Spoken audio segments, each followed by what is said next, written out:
Mag-ingat sa pagmamasid. Ang pulis sa Amerika ay sumusubok hulihin ng isang pinaghihinalaan na umatake sa ibang tao. Ngayon ang pinaghihinalaan ay nagtatago sa loob ng kwarto. Oh shit! This thing wasn't even on. What's that about doing? If you have a knife, you have a knife! Drop the knife! Drop it! Bigla siyang sumugod palabas at agad na nahuli. Pero anong uri nga ba ng kaso ito? Ika-13 ng Agosto taong 2015 sa Buffalo, estado ng New York, dumating ang pulisya ng Cheektowaga sa apartment #269 sa Lawson Street upang arestuhin si Ginoong Hugh Davis.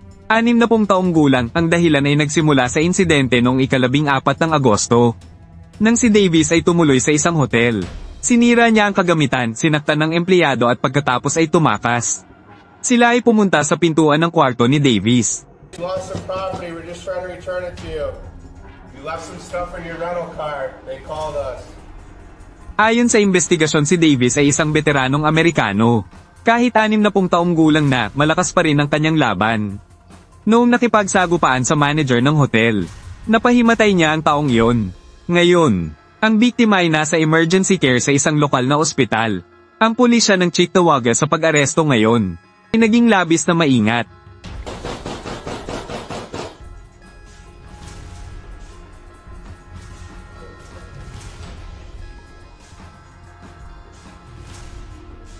Mr. Davis, you lost some property in your rental car, we're here to give it back. Wala pa ring tugon mula sa loob ng kwarto. Tinukoy ng pulis na nagtatago si Davis sa loob. Napansin ng isang opisyal na may balkonahe ang apartment. Mula roon nakita nila si Davis na nagtatago sa loob.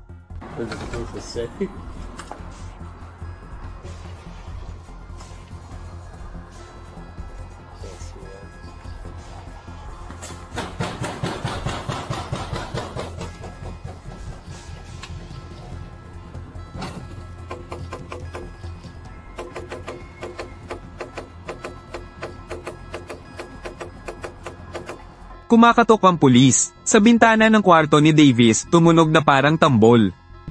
Pero hindi nila inaakala na ang galit ni Davis sa loob ay lalo pang tumindi.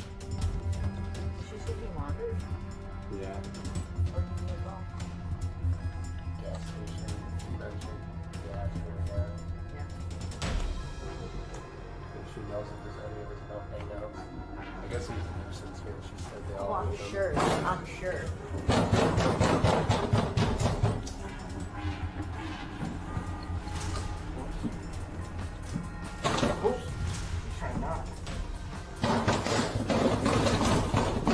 Oh shit!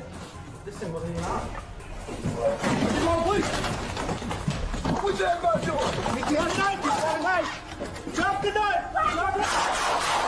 Drop it! Drop it!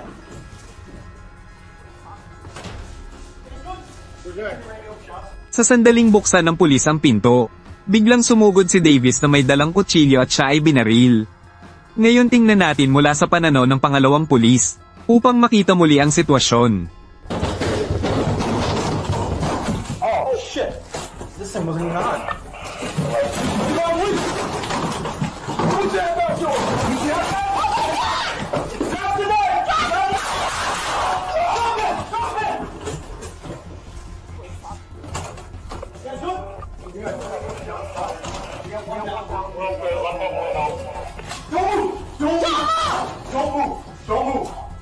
Sumugod si Davis na may kutsilyo habang sumisigaw ng Happy New Year sa pulis.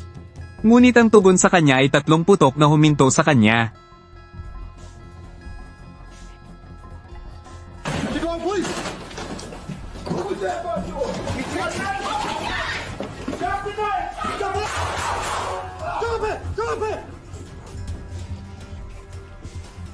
Guys, good? 18 to radio, shots fired.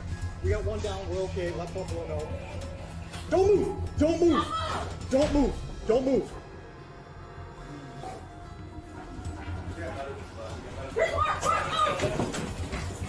Show me your hands! Hands, hands, Show hands! me your hands! Show me your fucking hands! Come on!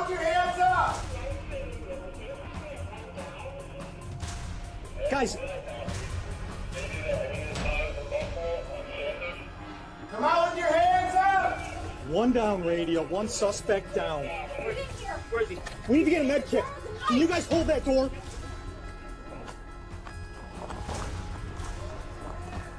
Roll him out. I got it. I'm good. I'm gonna grab AED and this med bag. Yep. Nang tamaan ng bala si Davis, agad siyang nawala ng malay. Agad tumakbo ang isang pulis sa trunk ng patrol car. Kumuha ng medical kit at sinimulan ng pagresponde. Ngunit si Davis ay namatay agad dahil sa matinding sugat. Sinabi ng pulisya ng Cheektowaga na nakipag-ugnayan na sila sa pamilya ni Davis tungkol sa insidente. Ayon sa mga kamag-anak, nagkaroon siya ng problema sa kalusugang pangkaisipan. Minsang naging palaboy, pero alam ng lahat na si Davis ay mahilig magbiro at masayahin. Ang kanyang ngiti ay laging nagdadala ng init sa iba. Ngayon, ang 4 na pulis na sangkot ay binigyan ng administrative leave. Ang pulisya ng Cheektowaga ay magsasagawa ng internal review sa kanilang kilos. Mga manonood, ano ang iniisip ninyo tungkol sa kasong ito? Mangyaring mag-iwan ng komento sa ibaba. On the ground.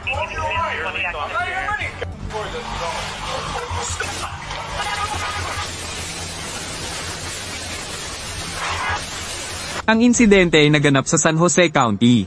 Noong gabing nakaraan, ang suspect na si Efren, gaya ng dati, lumabas para magnakaw ng sasakyan. Sunod-sunod siyang nagnakaw ng 6 na kotse. Hindi niya inasahan na sa mga iyon may isang kulay abong Toyota na pribadong sasakyan ng hepe ng pulisya ng San Jose.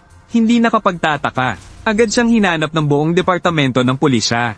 Naumagahan maraming pulis ang nakakita ng bakas ni Efren habang nasa kalsada. Ngunit, bigla niyang itinutok ang baril sa mga humahabol na pulis. Pagkatapos ng higit 20 segundo ng putukan, siya ay nakaligtas sa pagkakakulong. Ngunit dahil dito siya ay na-blacklist bilang 3 star wanted. Gumamit ng helicopter na naglantad sa kanyang kinaroroonan. Mabilis na pagkatapos noon, sa isang parking lot, natagpuan ng pulisya ang suspect. Dahil sa tulong mula sa itaas, kaagad nilang pinalibutan siya mula sa harap at likod. Ngunit biglang umakyat si Efren sa bubong ng kotse sa pamamagitan ng sunroof. At nagsimulang gumawa ng hindi kapani-paniwalang kilos, na nagdulot ng matinding tensyon sa mga pulis sa lugar. Agad nilang itinutok ang kanilang baril. On the ground. Mula sa kanyang mga salita, makikitang hindi na siya nasa tamang pag-iisip. Pagkatapos ay nagsimula siyang maglaro ng mapanganib sa bubong ng kotse. Ang hepe ng pulisya ay nasasaktan habang nakikita ang kanyang sasakyan na winawasak. Ngunit wala siyang magawa, dahil noong oras na yun walang hawak na baril ang suspect. Mahirap para sa pulis na basta na lang magpaputok. Ngunit hindi nagtagal. Binigyan ng suspect ang pulisya ng tamang dahilan para magpaputok. Pinili niyang patakbuhin ang kotse para basagin ang kordon. At habang tumatakas ay sinagasaan niya ang isang pulis. Una niyang binangga ang patrol car upang magpalit ng direksyon. At pagkatapos ay sumugod diretso.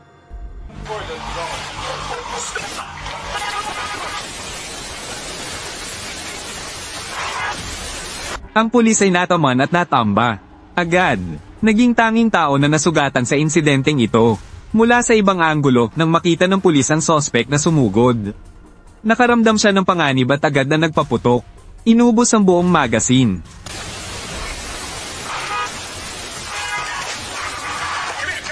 Isa pang pulis, dahil natatakot na ang crossfire ay makakasakit sa kasamahan. Kaya 2 putok lang ang ginawa niya.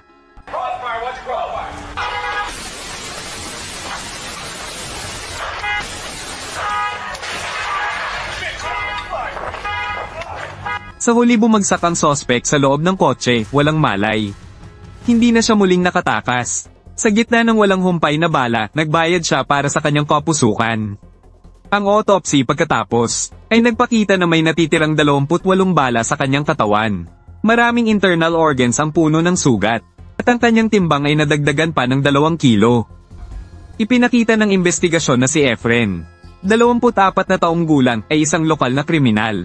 Noong gabi ng insidente, nawala ang kanyang kontrol dahil sa paggamit ng shabu. Sunod-sunod na nagnakaw ng maraming sasakyan. Habang hindi pa humuhupa ang epekto, patuloy pa rin siyang baliw. Maging ang pagtalon sa bubong ng kotse at pagmamaneho para managasa. Sa ilang oras lamang, mula sa pagnanakaw ng sasakyan, naging isang marahas na insidente. na nagdulot ng trahedya sa pulisya. Nakakagulat pagkatapos ng insidente. Ang pamilya ni Efren ay hayagang umamin na matagal na nilang inaasahan ang kanyang kamatayan.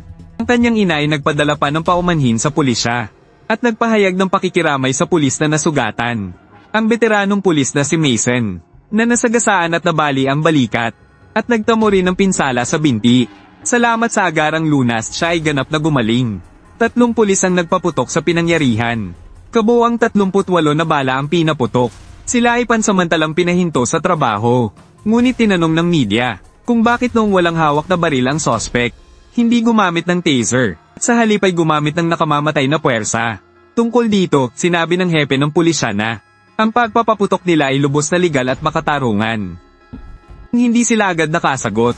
Marahil si Mason ay hindi lamang nagtamo ng bahagyang sugat. Salamat sa panonood. Paki-like at i-follow para sa mas marami pang mga kawili-wiling balita.